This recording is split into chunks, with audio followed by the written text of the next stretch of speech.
आणि सर्व बंधू आणि भगिनी आणि ज्यांचा आपण वाढदिवस संपन्न करत आहोत ते आमचे मित्र भानुदास सावंत. भानुदास सावंत हे पाटण तालुक्यातील बौद्ध समाजातील एक मोठं असं नेतृत्व आहे. त्यांच्या कलागुणानं भागामध्ये त्यांनी त्यांचा समाज एकसंध केलेला आहे आणि अशा या व्यक्तीचा आज 60वा वाढदिवस आहे. त्यामुळं आमच्या घराचे आणि त्यांचे संबंध फार जिव्हाळ्याचे असल्यामुळं मी उपस्थित झालेला आहे. त्यांना समाजभूषण हा पुरस्कार मिळालेला आहे, कला रत्न हा पुरस्कार मिळालेला आहे.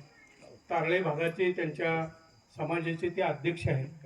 तालुक्यामध्ये विविध कार्यक्रमामध्ये जाऊन ते समाजाला एकत्र करण्याचा प्रयत्न करतात. असं हे व्यक्तिमत्व आहे. त्यांचं वक्तृत्व, नेतृत्व, कर्तृत्व हे समाजाला दिशा देणारं आहे. त्यांच्या भावी आयुष्य सुखाचं समाधानाचं जावं अशी मी ईश्वरचरणी प्रार्थना करतो. माझ्या परिवाराच्या वतीने मी त्यांना शुभेच्छा देतो. पाटण तालुका सेवानिवृत्त शिक्षक संघटनेच्या वतीनं त्यांना मी शुभेच्छा देतो. भावी आयुष्य त्यांचं सुखा समाधानाचं जावं अशी पुन्हा पुन्हा प्रार्थना करतो आणि थांबतो. धन्यवाद साहेब. यानंतर सन्माननीय संजयरावजी घाडगे साहेब या ठिकाणी सरपंच साहेब आपण शुभेच्छा व्यक्त कराव्यात विनंती आहे.